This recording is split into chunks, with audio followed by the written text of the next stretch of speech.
আসসালামু আলাইকুম ওয়া রাহমাতুল্লাহি ওয়া বারাকাতুহু।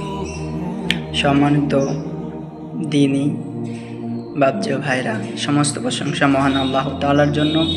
তিনার প্রশংসা করে থাকি আলহামদুলিল্লাহ। তারপর পরে আমাদের ধর্মের গুরু, কর্মের সেরা, আকাই নামদারে তাজদারে মদিনা আহমদ মুস্তফা মোহাম্মদ মুস্তফা বলেন সাল্লাল্লাহু আলাইহি ওয়াসাল্লাম, তিনার উপরে দরুদ ও সালাম বর্ষিত হোক। আল্লাহুম্মা আমিন।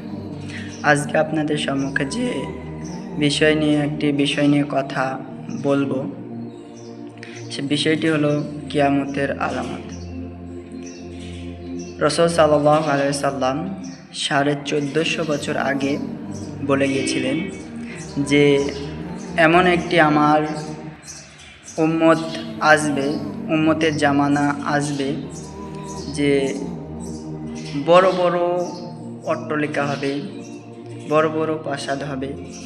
আরেকটা বলেছিল যে মসজিদগুলি খুবই সুন্দর হবে, চাকচিক্যময় হবে, সুন্দর হবে, কিন্তু বড় বড় মসজিদ হবে কিন্তু মুসল্লি থাকবে না।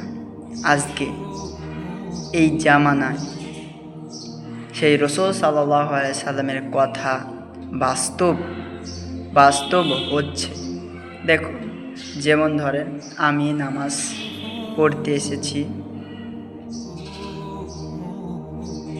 জোহরের, তো এত বড়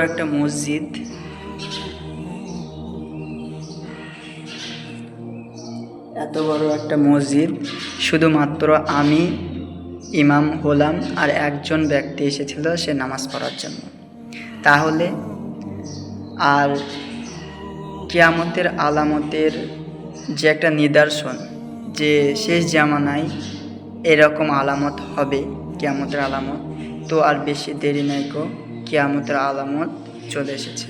কেননা সমস্ত ব্যক্তি, সে যেই হোক না কেন, সে মৌলভী হোক অথবা সে বড় মুহাদ্দিস হোক, কিন্তু আজকে আমরা দেখতে পাচ্ছি যে পৃথিবীকে বেশি গুরুত্ব দিচ্ছে, পৃথিবীকে বেশি মূল্যায়ন করছে। মসজিদের পাশে কাজ করছে মুসলমান তারা, কিন্তু আজান হলো, আজান শুনতে পেল কিন্তু নামাজ পড়তে এলো না। অনেকেই দেখলাম যে মসজিদের আজান হচ্ছে কিন্তু মসজিদে অতিক্রম করে চলে যাচ্ছে কোনো একটি কাজে। নামাজের কোনো ধ্যান ধারণা নাই যে নামাজ পড়তে হবে, আল্লাহর ইবাদতের গুরুত্ব একটা, সেই গুরুত্বর কোনো খেয়াল নাই কো যে আল্লাহর ইবাদতে আমাদেরকে যেতে হবে। আজকে আমরা পৃথিবীর মানুষ আজকে এত আমরা পাপী হয়ে গেছি যে কি বলে আপনাদেরকে বোঝায়। তো ভাই, সকল ভাইদেরকে বলো, ভাই তোমাদের পায়ে হাত দিয়ে বলি যে শুধু তোমরা নামাজটা তো পড়ো। যদি নামাজ না পড়ো তাহলে তোমাদের কোনো ইবাদতই কবুল হবে না। তোমরা নামাজটা শুধুমাত্র পড়ো, শুধু নয় তোমরা নামাজটা পড়ো, অন্তত নামাজটা তো পড়ো। কিয়ামতের মাঠে এই নামাজ সম্পর্কে জিজ্ঞাসা করা হবে, সেদিন তুমি কী জবাব দেবে? আজকে মসজিদ আমরা নির্মাণ করার জন্য উঁচু বিল্ডিং এবং 2তলা 3তলা করতে চাই, কিন্তু নামাজ পড়ার বেলায় কোনো ব্যক্তিকে আর খুঁজে পায় না। বড় আফসোসের ব্যাপার।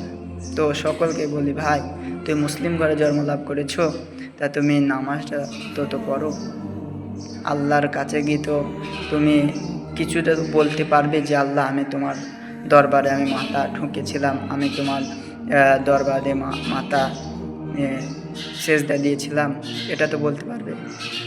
তো ভাই, সকল ভাইদেরকে বলি, ভাই ইসলামের দিকে ফিরে আসো, ইমানদার হও, নামাজ পড়ো। আর কি বলবো, তোমাদের ইচ্ছা।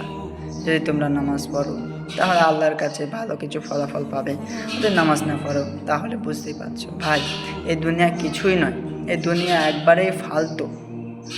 একটা হাদিসের মধ্যে এসেছে যে এই দুনিয়া একটা মাছের ডানার চেয়েও অতি নগণ্য এবং ছোট। তাহলে আমরা এই পৃথিবীকে কেন এত ভালোবাসছি? তাই সকল ভাইদের বলবো, ভাই ফিরে আসো এবং আল্লাহর ইবাদত করো। আসসালামু আলাইকুম।